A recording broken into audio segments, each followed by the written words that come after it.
No series about who rules America can leave out Wall Street's financial clout. We've left its impact for last, secure in the knowledge that in today's America, this financial district is a key power center, a hub for the financialization of an economy in which the control of big money is often central to the control of politics and society. We have spoken with a respected corporate executive who told us point blank that the rich now rule America. My personal opinion is a large part of what's happening economically is due to basically globalization and digitization of business. That can't be stopped. Professor Stanley Aronowitz quotes the famous sociologist C. Wright Mills on the same theme from 50 years ago. Wall Street, the financial sector, is the leading edge of corporate capital. And it was the leading edge of corporate capital in the mid-50s. Of course, today it's much more accentuated because of the relative decline of industrial corporations. I've heard things that'll blow your mind. And now I think it's time you get the whole story. Many Americans see all this as a conspiracy by an unaccountable secret cabal that operates like a power center beyond democratic control. The internet is filled with videos about shadowy billionaires and their plots to control everything. Which is ongoing right now. It is a conspiracy of institutional corruption from the highest level. From international bankers to the super rich, from Washington to Rome, they're all in it together. And when is Wall Street a conspiracy? And what role does it play in who rules America? Is it an outside job or an inside job? It's not a matter of elites outside the state, although of course they have enormous influence, but the reason they have enormous influence is because the state is structured to be reproducing their power and authority in the society. Leo Panitch, he's an economist and analyst, and I think he offered a perspective that we really haven't heard before. He's sort of fighting against the conspiratorial idea, that there's a small group of people in a room somewhere running things. He's talking about the structure of the society, the values of it, who really runs things.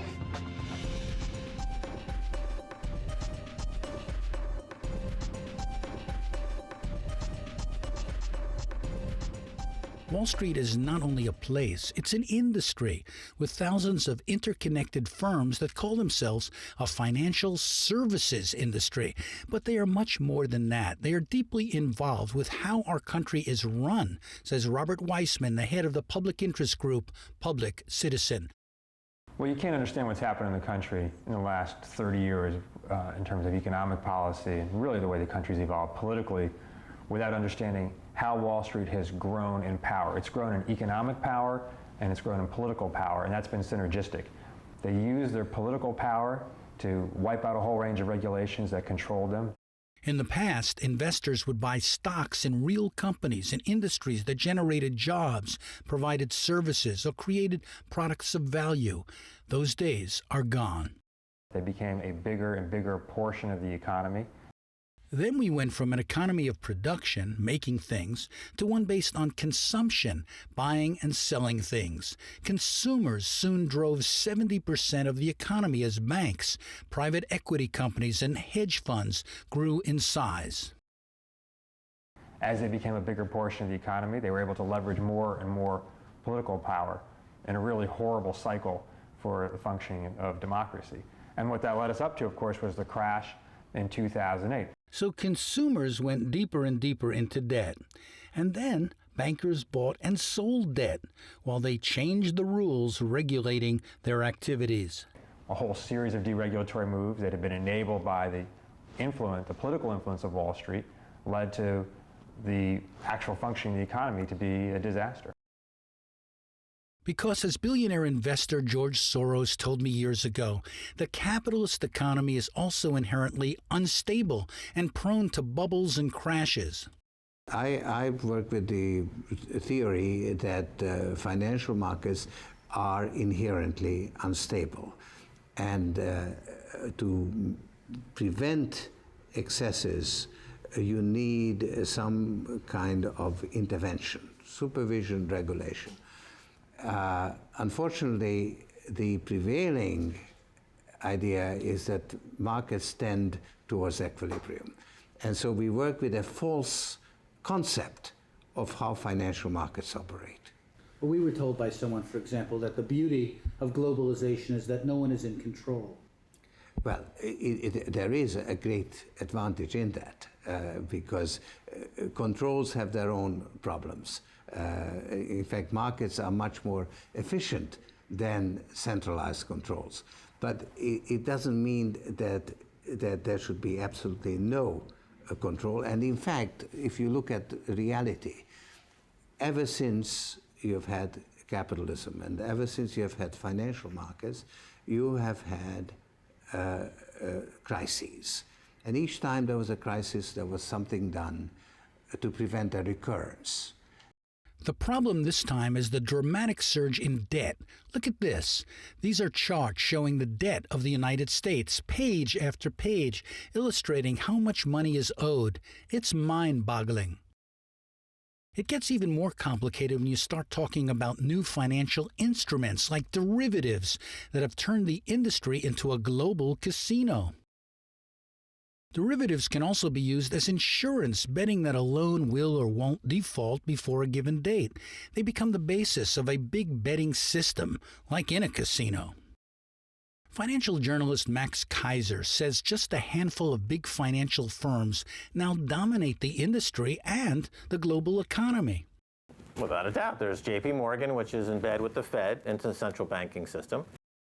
Wall Street bets on future values and the performance of practically everything of value. So you've got Morgan, Goldman Sachs are the two primary players in this global financialized world. Soon, CEOs, financiers, and executives of a small number of investment banks and hedge funds became rich and powerful by controlling specialized high-stakes markets. They are connected to the central banking system, which is the Fed, the ECB. The Bank of International Settlements in Switzerland is kind of the central bank of the central banks. These are the folks that are keeping, their main purpose at this point is to keep interest rates as close to zero as possible, to make it as cheap as possible for people who are borrowing money to speculate, to be able to speculate freely without having to pay for the money that they're borrowing to speculate. Even if these financial markets are supposedly open to all, a relatively few traders, investors, and asset managers came to structure the markets to increase their own wealth and power. And if they ever make a bad bet, then they quickly move to cover their bad bets with austerity programs or some kind of bailout program or a quantitative easing program. A Swiss study by physicists on the ownership and control of stock exchanges in 48 countries examined 24,877 stocks and 106,141 shareholding entities. To their amazement, they found that just 10 companies were dominating all stock ownership. Here they are. When we talk about money and we talk about Wall Street, we have to ask this question: where does the money come from that's used in the speculation in our financial markets? This man knows, Barry James Dyke. He's an asset manager and he works with clients. So where does it come from? The money comes from people's savings, regular old savings, people's retirement funds, which is saving for retirement. But do the people who put their money into these accounts know how it's being invested or spent? They don't have a clue. It's only now, as a result of the financial crisis, that the public is learning slowly that the self-styled masters of the universe on Wall Street speculated on risky investments and created a crash. Graydon Carter, the editor of Vanity Fair, wrote, "It can fairly be said that the chain of catastrophic bets made over the past decade by a few hundred bankers may well turn out to be the greatest nonviolent crime against humanity in history. They brought the world's economy to its knees, lost tens of millions of people their jobs and their homes, and crashed the retirement plans of a generation. And they could drive an estimated 200 million people worldwide into dire poverty." In 2010, before Occupy Wall Street, labor unions were marching to protest Wall Street crimes.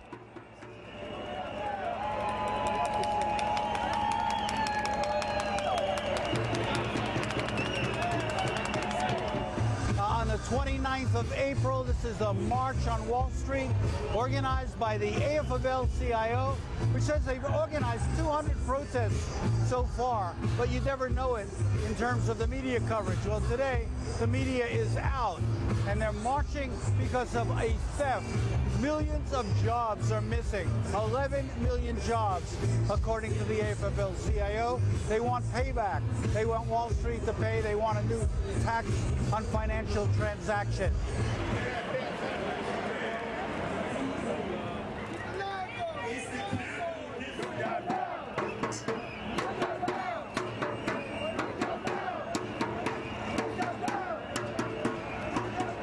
We are trying to recover from a financial crisis that some people say is even worse than the Depression in the 1930s. And yet, reforms that have been proposed, very modest reforms, are being fought tooth and nail at the regulatory level by Wall Street firms and financiers. Do you think that they have a disproportionate power to influence Congress? There's no doubt about that. Not just the Congress, but state legislatures as well. Their strength, their power runs the entire gambit of the American political system. I read that the financial services industry had hired 28 lobbyists per member of Congress to try to influence their decisions, to try to inform. What happens to you when lobbyists come into your office to try to get you to vote their way? How does that work, that game? Well, it's very hard to get a meeting with me. I don't think that they spent a lot of money trying to lobby me. I'm kind of clear on my ideology, clear my view of representative government, and very clear on the Constitution. But suffice it to say, while my district is competitive, there are many more competitive districts than mine. And every member of Congress, to that extent, becomes a prisoner to the election process, to the fundraising process. Sheila Krumholz of the Center for Responsive Politics says Wall Street's power is well documented. Wall Street, the banks, and the financial industry writ large is the single largest source of campaign cash in the United States, and it has been for years, if not decades. It is kind of following the Willie Sutton rule of politics. You go where the money is. That's where the money is. They have not just political action committees that can pony up maximum amounts to influential members of Congress who have jurisdiction over their industry, but also they can pony up, pass the hat and pony up hundreds of thousands of dollars just among their partners and vice presidents and executives in their companies. She says their clout will impact the election in 2012. So they can muster a ton of money, and this is also seen specifically in the presidential race in 2012, where, of course, Mitt Romney has hailed from the private equity industry, and prior to that, Barack Obama had been the darling of Wall Street. So Wall Street and banks in particular are an enormously influential part of the U.S. industry. That power is being shown as Wall Street lobbyists try to sabotage financial reforms passed by Congress. 2 years after the passage of the legislation, and are the regulators doing the good things that Congress told them to do? And the answer to a considerable extent is no. They're way behind on issuing the rules that they're supposed to issue. Where they actually have issued the rules are getting challenged in almost every instance in court by the Chamber of Commerce or the Financial Securities Roundtable or other Wall Street interests. And they're having a tough time with a judiciary that's favorable to big business and maintaining the rules that they've issued. So reforms can be passed, but they can also be sabotaged. Right. They get multiple bites at the apple. They get a bite in Congress, where they've got enormous power, but at least it's mostly a public fight. And then they go to the regulatory agencies, where they also have enormous power, but it's usually below the radar, off the front pages, and they don't even have the public scrutiny. Recently, on a radio show I host, I discussed Wall Street power and the financial meltdown with financial journalists Max Keiser and Stacey Herbert, as well as Andy Stepanian, an animal rights activist who led a campaign against a company in the business of painful medical tests on puppies. After his group drove their stock price down, the company went broke, but then the government labeled him a financial terrorist and sent him to prison. We began by comparing Wall Street to the Titanic, the unsinkable ship that sank. If the Titanic were the story today, the difference would be that Goldman Sachs and JP Morgan would have heavy bets that would pay off when the ship sinks, and Hank Paulson would be down there widening the gash. It brings me to a new study out just recently, and they looked at hundreds of shipwrecks throughout the past few hundred years. And what they found is that the norm is actually for women and children to die more frequently than men, and that the captain usually didn't go down with the ship. They were usually, their survival rate was the highest. These guys, they use derivatives, as Warren Buffett calls them, weapons of mass financial destruction, to make situations worse, because their bets that they have on these calamities becoming worse pay off enormously, and we see that in the numbers, in the bonuses. It's reflected. Andy, you were nodding before when Max was speaking about all of this. Is this really true that they're betting against, us in a sense, betting against, hoping for bad things to happen? I don't think that everybody that works on Wall Street has this mentality, but there is a culture that's in place where people have learned to at least accept and justify behavior like looking at these investments, betting investments against, things to fail, whether it be a government, whether it be a country, or whether it be a company to fail, and say, oh, well, I can justify this. And you look at it like it's numbers. You don't look at the people behind it. You don't look at the families that suffer. You don't look at the country that suffers as a result. Well, here's what is mind-boggling to me, is you are presenting a picture of intentionality, that people did things to further their own interests. They knew what they were doing. It was calculated, and yet in most of the media, it seems as if it's presented as some sort of mistake, as miscalculation. Gee, we wanted housing to go up, but it went down. You can't blame us. Everybody was doing it, therefore nobody was doing it, therefore nobody can be prosecuted. Well, let's assume that there was intention. Is that a good thing or a bad thing? Some would argue that it's a good thing to have people who are parasites in an economy, because parasites are useful. I have parasites in my intestines. They perform a useful function. The problem is the parasites don't run my heart, lungs, and brain. In America, the parasites write the regulatory framework that's supposed to be governing them, so the parasites run the show. Is Wall Street affecting, capital? Is Wall Street affecting our policy making? Well, they're becoming our policy makers, at least for a short period of time, and then returning back to the banks.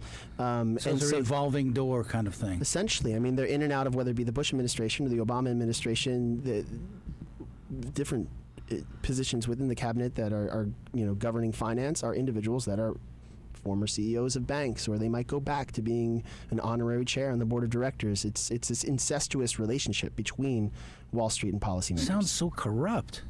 Danny, you asked who runs America, and I say it's ignorance. And Thomas Jefferson warned of this, and that we needed a media who would inform the population, otherwise we would lose our democracy.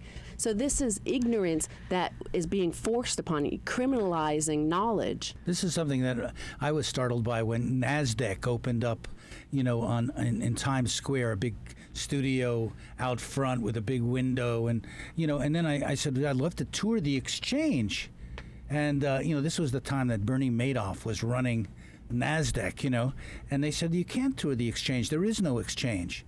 It looks like an exchange. There's a building that says NASDAQ, but the actual operations are computers. Algorithmic trading goes well beyond that.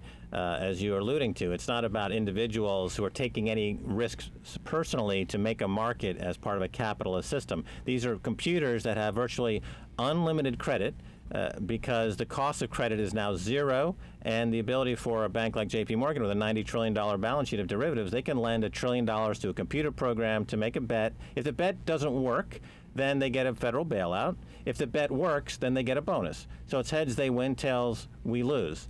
And this has been going on now for a number of years, but it's gotten shockingly more disproportionate and asymmetric. This shift towards super-fast computers is just another example of the deeper shift we've seen in power as finance, in effect, takes over, with politicians courting Wall Street at global conferences and in private meetings, as George Soros explains. It is actually symptomatic of the age, because you have presidents and prime ministers courting the financiers and the industrialists. So it does show a shift in the relative power. But I don't want to convey.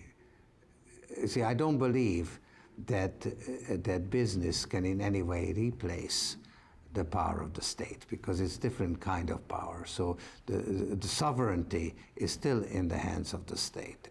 Wall Street, it sounds like a conspiracy theory, but Wall Street controls everything, I mean, they're the major shareholders of all the major companies. Look at the BP oil spill. Who is the owner of BP oil spill? The biggest shareholder is JP Morgan.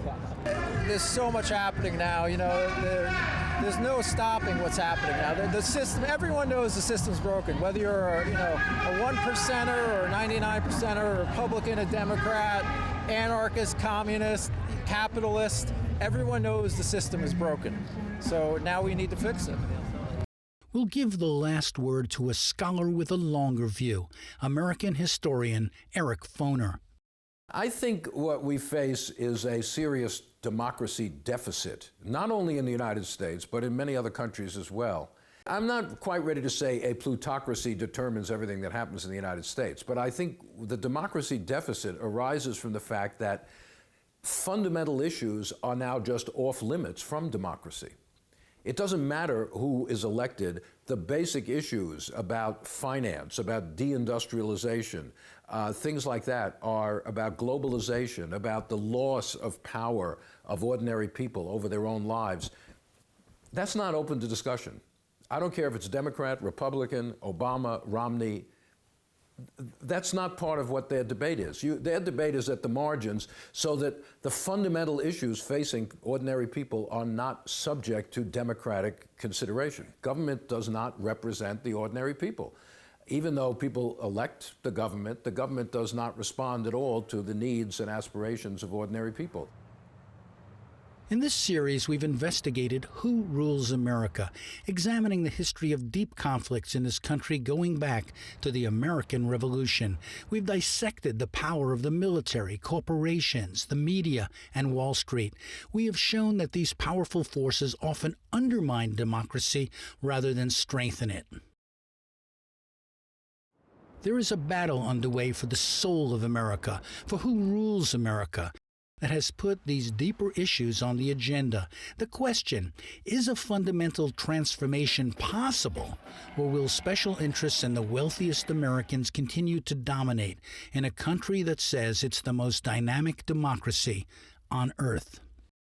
The belief in our democracy is almost an article of religious faith, even though there's a separation of church and state. Perhaps that's why the views you've heard in this series are rejected by the establishment, rejected by academia, rejected by the press. They believe only the people have power if anyone does. But opinion leaders don't look into it. They don't focus on interests, they focus on ideologies, on personalities, not institutions. The idea of a power elite is an anathema to them, because if people believed it, that might spur dissatisfaction and dissent. In the age of the internet and global television, you can't stop people from being exposed to counter-narratives to official myths. These issues are debatable, of course, but most political coverage doesn't debate other ways of looking at the world. It relies on the usual pundits recycling conventional wisdom. They don't ask who rules America. Members of Congress, I have the high privilege and the distinct honor of presenting to you the President of the United States.